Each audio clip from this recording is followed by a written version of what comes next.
student, how are you? Myself R.K. Thakur, welcoming you all in Thakur Education. This is the third video of chapter number 2.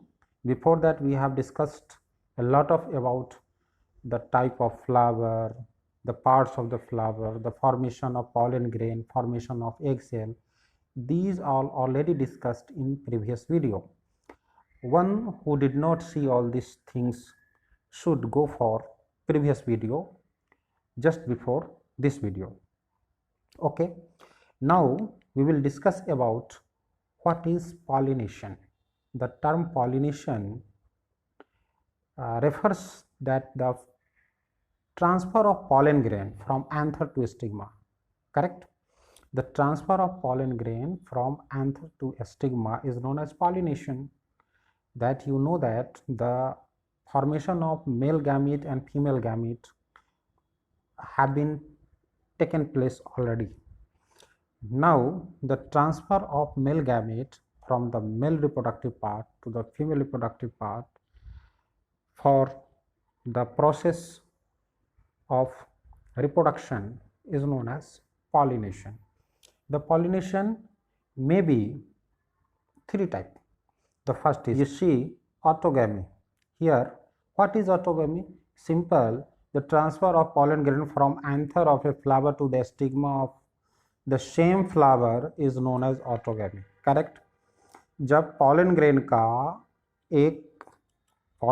का एक flower के anther से उसी flower के stigma पर पहुंचने का जो प्रोसेस है, that is known as autogamy. इसको कहते हैं, ऑटो मीन्स हो गया सेल्फ, गैमी मतलब होता है मैरी, मतलब सेल्फ मैरिज को भी एक ऑटोगैमी का नाम देते हैं, ठीक है. Next is the geitonogamy. Here you see, this is the geitonogamy. Here the transfer of pollen grain from anther of a flower to the stigma of another flower of the same plant is known as जिटनोगैमी. You have to mention, you have to clearly see that कि transfer of pollen grain होगा anther से stigma of the same plant नहीं होगा, same plant के दो flower के बीच में अगर पॉलन ग्रेन का ट्रांसफरेंस हो रहा है तो दैट इज नोन एज जिटनोगैमी. ये जिटनोगैमी फंक्शनली, मतलब इसका जो फंक्शन है वो जीनोगैमी के बराबर है, मीन्स क्रॉस पॉलिनेशन के तरह का इसमें फंक्शन होता है, लेकिन जेनेटिकली यह ऑटोगैमी है. बिकॉज एक ही प्लांट के अगर दो फ्लावर के बीच में पॉलन ग्रेन का ट्रांसफ़र होता है तो इसमें जेनेटिक्स कोई डिफरेंट नहीं होते हैं, जीन कोई डिफरेंट नहीं होते हैं, मतलब जीन्स का जो कॉन्स्टिट्यूशन है वो will remain the same. So यहाँ पर ये जेनेटिकली ऑटोगैमी है बट फंक्शनली यह आपका जीनोगैमी है, correct. Next one you have to see that this is genogamy. Actually, this is genogamy. The transfer of pollen grain from anther of a flower to the stigma of another flower of different plant, correct. अगर transfer of pollen grain हो रहा है एक एक flower के anther से दूसरे flower के स्टिग्मा पर हो रहा है तो that is known as geitonogamy, correct. अब इसी का जो हिंदी वर्जन में हम लोग ने इसके दिया है कि परागण क्या है, परागण के प्रकार बताएं, तो ये हम लोग देख सकते हैं, करेक्ट. ये आपका हिंदी में है, आराम से पढ़ लेंगे तो आपको समझ में आ जाएगा. ये ऑटोगैमी है, जिटनोगैमी है, फिर जीनोगैमी, बहुत ही क्लियरली ढंग से आपको लिखा हुआ है, करेक्ट. इसमें लिखा हुआ है कि परागण क्या है, परागण के प्रकार क्या है, तो परागण को एंथर से स्टिग्मा पर, वो सिंपल लैंग्वेज में आप आसानी से समझ सकते हैं. उसके बाद क्या है कि हमने डिस्कस किया है कि जो नेक्स्ट टॉपिक है कि कंडीशन ऑफ ऑटोगैमी. ऑटोगैमी होगा तो उसके लिए क्या क्या कंडीशंस होने चाहिए. So we should have to know about the what are the conditions to execute या to happen autogamy. Okay, here the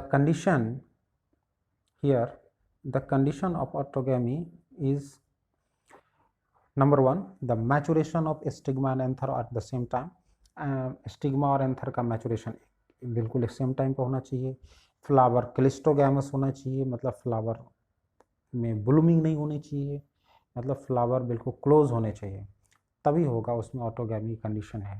third one is the anther and stigma एक दूसरे के कांटेक्ट में होने चाहिए, एक दूसरे के पास होने चाहिए, क्लोज होने चाहिए, तब होंगे।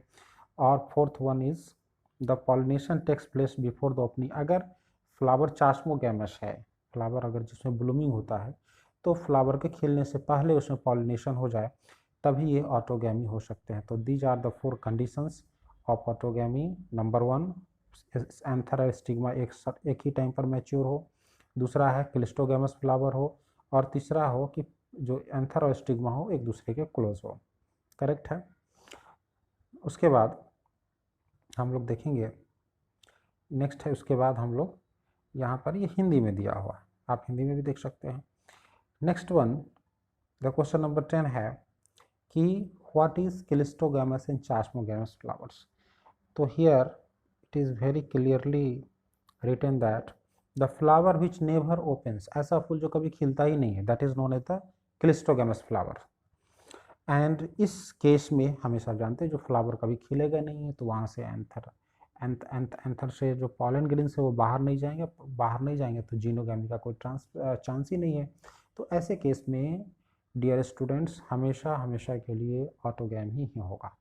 एग्जाम्पल हमने कुछ लिखा है, जो वायोला है जिसको कॉमन पैंसी के नाम से भी जानते हैं, ऑक्जेलिस है या कॉमेलिना है, ये जितने भी ये तीनों का हमने नाम लिया है, ये सभी में चास्मोगैमस और क्लिस्टोगैमस तीनों तरह के फ्लावर्स लगते हैं। ओके। और वहीं पर एक जो वेरी इंपॉर्टेंट पॉइंट है कि chasmogamous flower are those flower which opens normally, जो ओपन होता है उसको चास्मोगैमस कहते हैं। जैसे एग्जाम्पल ऑटोगैमी होता है पी में, वेरी इंपॉर्टेंट कि ऑटोगैमी होता है पी में। क्यों होता है? क्योंकि उसमें बड कंडीशन में ही ऑटोगैमी हो जाता है। करेक्ट। ओके। उसी का आपका यहाँ पर देखेंगे कि हिंदी में लिखा क्लिस्टोगैमस एंड चास्मोगैमस फ्लावर्स क्या है। उसके बाद है कि डिफरेंट टाइप्स के आपके pollinating, what are the different types of pollinating agents. तो पॉलिनेटिंग एजेंट्स क्या है? The agent which perform pollination within the unisexual flower is known as pollinating agent। अब पॉलिनेटिंग एजेंट दो तरह के हो सकते हैं, बायोटिक भी हो सकते हैं, मतलब जिसमें लाइफ है, लिविंग ऑर्गेनिज्म भी हो सकते हैं। दूसरा एबायोटिक भी हो सकते हैं, जो कि जैसे कि एयर हो गया, आपका वाटर हो गया, इस तरह के एबायोटिक फैक्टर्स भी हो सकते हैं। तो हमने कुछ बायोटिक फैक्टर्स, एबायोटिक फैक्टर में हमने दे दिया कि वाटर और एयर ये दो तरह के एबायोटिक फैक्टर्स हैं जो कि नॉर्मली पॉलिनेशन करते हैं और इसको हाइड्रोफिली करते हैं। अगर वाटर करता है, वाटर के द्वारा अगर कोई प्लांट्स पॉलिनेट होता है इसको हाइड्रोफिली कहते हैं, और हवा के द्वारा होता है उसको कहते हैं एनिमोफिली। करेक्ट। जैसे नाउ यहाँ पर हम देखेंगे कि ये है एबायोटिक एजेंट।